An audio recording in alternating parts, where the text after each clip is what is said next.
हाँ जी साथियों, नमस्कार, जय हिंद, जय भारत। मैं रुद्रेश राघव। पूरे भारतवर्ष में से आप कहीं से भी हो, लड़का हो या लड़की, प्यारे साथियों, आप सभी के लिए इंडियन आर्मी 2026 की भर्ती का पूरा कैलेंडर आपके साथ में हाजिर कर रहा हूं। कब तो नई वैकेंसी आ रही है, क्या डेट ऑफ बर्थ रहेगी, और साथियों इतना ही नहीं, ये भी मैं आपको बताऊंगा कि इसमें प्यारे साथियों कितने में से कितने नंबर लाने बेहद जरूरी होते हैं ताकि आपका सिलेक्शन हो जाए, क्योंकि इस समय भी भर्ती चल रही है और भर्ती प्रक्रिया बहुत तेजी से होती है इंडियन आर्मी अग्निवीर की। और इसमें कितनी वैकेंसी रहती है, पूरी जानकारी ए टू जेड इसी वीडियो में आपको मिलने वाली है। और आगे बढ़ेंगे उससे पहले कहना चाहूंगा, प्रत्येक युवा साथी चैनल को सब्सक्राइब जरूर कर लेना, ठीक है। पूरे भारत के लिए है, उम्र सीमा क्या रहती है, सारी जानकारी इसी वीडियो में है। आइए शुरू कर देते हैं। तो सबसे पहले मैं आप सभी को बता दूं, देखिए ध्यान से साथियों, आर्मी अग्निवीर भर्ती 2026 फुल डिटेल्स, ठीक है। तो आर्मी अग्निवीर की जो भर्ती है, देखो ये आपको पता होना चाहिए, सभी बच्चे जो पहली बार आए हो वीडियो में, भाई आपकी आर्मी की जो भर्ती है वर्तमान में 4 साल की नौकरी है इस समय, 4 साल, ठीक है। 4 साल के लिए फिलहाल आप भर्ती किए जाओगे, वहां पर अच्छा परफॉर्मेंस रहेगा। अगर उनके मानक पैमाने पे अगर आप खरे उतरते हैं तो 4 साल के बाद 25% को क्या करेंगे, परमानेंट, ठीक है। 25% को परमानेंट करेंगे, ठीक है भाई। किसी भी प्रकार का कोई वो ना होना चाहिए आपके दिमाग में, इसलिए हर चीज को मैं आपको पहले ही क्लियर करता हुआ चलूं। तो 25% होंगे परमानेंट, अच्छा। और new vacancy notification, total post लगभग आपकी 64,000 के आसपास रहेंगी। ऑनलाइन फॉर्म जो भरे जाएंगे 2026 में फरवरी में भरे जाएंगे। ऑनलाइन एग्जाम जो होगा आपका अप्रैल और मई में होगा, और रिजल्ट ऑफ रिटन एग्जाम जून में आएगा। फिजिकल जो होगा जुलाई 2026 में होगा। अब आप कह रहे होंगे कि सर ये 64,000 वैकेंसी क्यों आएंगी। देखो साथियों, आप सभी को बता दूं, 2026 2026 में पहला बैच हमारा क्या होगा, वहां से पहला बैच वहां से क्या होगा, रिटायर होगा, ठीक है, रिटायर होगा। अब आप कहोगे कि सर ये समझ में नहीं आया, मैटर क्या है। तो प्यारे साथियों, मैं आप सबको बता दूं, हमारे according to the Agniveer scheme 4 साल के बाद में 75% वापस होने हैं, और 75% वापस होने का मतलब है a number of vacancies will be remain in Indian army.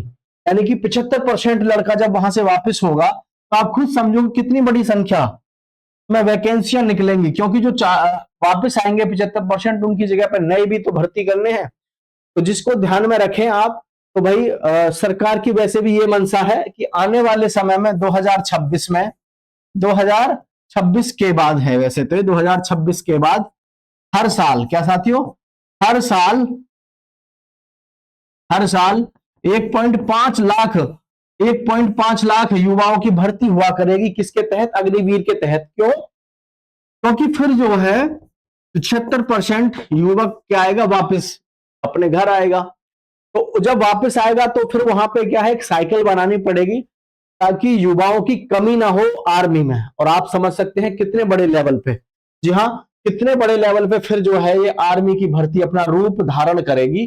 क्योंकि 75% वापस आने का मतलब है, मान के चलो 60,000 भर्ती हुए, ठीक है, 60,000 भर्ती हुए, तो आप खुद लगा लो 60,000 का अगर आप 75% निकालेंगे, थोड़ी सी देर के लिए इसको 70 कर लेते हैं, तो 7×6 = 42,000 युवा घर आएगा। मतलब आप समझ लो 42-45,000 युवा जब घर आएगा, तो हर साल पहले तो वैकेंसी कौन सी, 42,000 वाली वैकेंसी, जो बच्चे 75% आ रहे हैं, ये वैकेंसी प्लस जो हर साल पुराने रिटायरमेंट होते हैं, तो कुल मिलाकर के वैकेंसियां तो ऑटोमेटिकली यानी बढ़ेंगी बढ़ेंगी। और वास्तव में जो देश का हमारा युवा है, जिसका सपना है कि जी मुझे इंडियन आर्मी ही ज्वाइन करनी है, उनका सपना पूरा हो जाएगा। वो इसीलिए क्योंकि बहुत बड़ी संख्या में नंबर ऑफ वैकेंसीज यहाँ पे रहने वाली है, ठीक है। तो ये आपके लिए बहुत बड़ी अपॉर्चुनिटी है। अब यहाँ पर बात करेंगे कि आपकी उम्र सीमा क्या रहेगी, यानी कि जो हमारी उम्र सीमा है 17.5 से 21 साल, और उस वो उम्र सीमा किस उम्र सीमा के दायरे में आती है, तो मैं आपको उस उम्र सीमा से अवगत करा देता हूं। थोड़ा ध्यान से देखेंगे प्रत्येक युवा साथी, ठीक है। थोड़ा सा लॉजिक भी लगाना है आपको, ध्यान से देखें। लॉजिक ऐसे लगाना है थोड़ा सा आगे तक भी आपको, ताकि ध्यान रहे, आप आगे भी कभी कंफ्यूजन में ना रहें, ठीक। अब यहां है डेट ऑफ बर्थ 17.5 से 21 साल कर दी गई है हर एक किसी में। पहले टेक्निकल और क्लर्क में 23 होती थी, पहले टेक्निकल में और क्लर्क में क्या होती थी, 23 वर्ष होती थी, लेकिन अब सभी में क्या कर दी है, सभी में अब 17.5 से 21 साल कर रखी है। ठीक है, तो यहां पर एज की बात करें तो 2023 में 1 अक्टूबर 2002 से 1 अप्रैल 2006 थी, और 2024 में 1 अक्टूबर 2003 से 1 अप्रैल 2007 थी। 2025 में 1 अक्टूबर 2004 से 1 अप्रैल 2028 सॉरी 8। मतलब समझ गए होंगे आप, यहां से देखें अगर रेशो, ये सब सदैव एक एक चलता आ रहा है और ये अक्टूबर ही रहा है सदैव। यहां प्रत्येक वर्ष एक एक बढ़ जाती है, 2 से 3 हुआ, 3 से यहां 4 हुआ, 4 से यहां 5 हुआ। यानी 2026 में आपकी डेट ऑफ बर्थ 1 अक्टूबर 2005 से लेकर के, ये देखिए सभी में समान है, सभी में समान है, हर साल बस एक साल बढ़ जाती है, 6 से 7, 7 से 8। तो यहां पर भी आपका क्या हो जाएगा, 9 हो जाएगा। ठीक है साथियों, तो आपकी डेट ऑफ बर्थ जो होनी चाहिए 1 अक्टूबर 2005 से लेकर के 1 अप्रैल 2009 होनी चाहिए। किसी युवा साथी को यह कंफ्यूजन है कि सर समझ नहीं आ रहा, मैं इसमें फॉर्म अप्लाई कर पाऊंगा या नहीं, मेरी डेट नहीं आ रही है, तो मैं उन सभी युवा साथियों को एक बात कहना चाहूंगा, नीचे कमेंट में जरूर लिखिएगा माई डेट ऑफ बर्थ। ये डेट ऑफ बर्थ, अपनी डेट ऑफ बर्थ जो भी जो है, जैसे किसी बच्चे की मान के चलो ये डेट ऑफ बर्थ है ये डेट ऑफ बर्थ है, तो आप इसे कमेंट में लिख दो माय डेट ऑफ बर्थ, तो हम समझ जाएंगे कि आप पूछना चाह रहे हैं कि आप इसके लिए फॉर्म भरने के लिए एलिजिबल हैं या नहीं है। तो आपको यहां पर हमारी टीम जरूर जवाब देगी। ठीक है, तो उम्मीद है ये चीज समझ में आ गई होगी, और आगे देखते हैं आगे इसमें क्या क्या दिया हुआ है। आगे दिया हुआ है कि आपका जो आर्मी का सिलेक्शन प्रोसेस है वो वर्तमान में क्या चल रहा है, उसको भी ध्यान से देखना बेहद जरूरी है। Army GD selection process, qualification for online form, पहले क्वालिफिकेशन आपकी होनी चाहिए, written test 60 question, sorry 50 question, 50 question आपको 60 मिनट में करने होंगे, और यहां पर फिर आपका फिजिकल होगा, फिर मेडिकल होगा। ठीक है, और डॉक्यूमेंट वेरिफिकेशन होता ही है। क्वालिफिकेशन देखें, 10th पास आप होने चाहिए, विद प्रत्येक विषय में 33 नंबर होने चाहिए, वह कुल मिलाकर 45%। तो आपने 10वीं पास के नहीं हुई होनी चाहिए 45% के साथ, और किसी भी विषय में आप फेल ना हो, ये बात ध्यान रखें।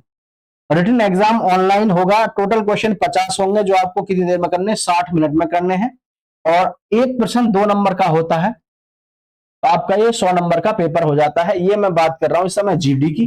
ठीक है, उधर हम बात करें और तो उसमें जो है आपका एक प्रश्न होता है, जैसे क्लर्क में बात करूं तो मैं 4 नंबर का, तो वहां 200 का होता है, उधर फिजिकल के नंबर नहीं होते जीडी में, और ट्रेडमैन में आपके फिजिकल के नंबर ऐड होते हैं 100 में से। ठीक है, तो ये चीजें आपको ध्यान रखनी है, और इसमें मैं आपको ये भी बता दूं कि एक्सीलेंट का फिजिकल आपका आज की डेट में होना चाहिए सिलेक्शन लेने के लिए। ठीक है, फिजिकल टेस्ट, आर्मी जीडी की बॉयज लंबाई कितनी है, 170 सेंटीमीटर, और 77 से 5 सेंटीमीटर का आपका फुलाव होना चाहिए। 1600 मीटर की रेस आपकी 5 मिनट 45 सेकंड में लग जानी चाहिए, और आपको एक खड्डा कूदना होता है जो 9 फीट का होता है। 9 फीट का एक गड्ढा होता है जिसको आपको कूदना होता है, एक बैलेंस होता है इस तरीके से लकड़ी का, तो इस तरीके से उसको आपको कूदना होता है साथियों। ठीक है, चलिए आगे बढ़ते हैं। आगे है यहाँ पे गर्ल्स के लिए हाइट देखें, 162 सेंटीमीटर चाहिए, लड़कियों का वजन 47 किलो से 57 होना चाहिए, रनिंग 1600 मीटर 7 मिनट 30 सेकंड में, ग्रुप फर्स्ट है, 8 मिनट ग्रुप 2 है, और लॉन्ग जंप 10 फीट है, ओनली क्वालिफाई है। हाई जंप लड़कियों की 3 फीट है, जो कि आपकी मात्र क्वालिफाई है। ठीक है साथियों, तो आर्मी के विषय में जो जानकारी आपको चाहिए थी वो मैं दे चुका हूं। किसी भी प्रकार से कोई डाउट है तो नीचे कमेंट करके बताइए।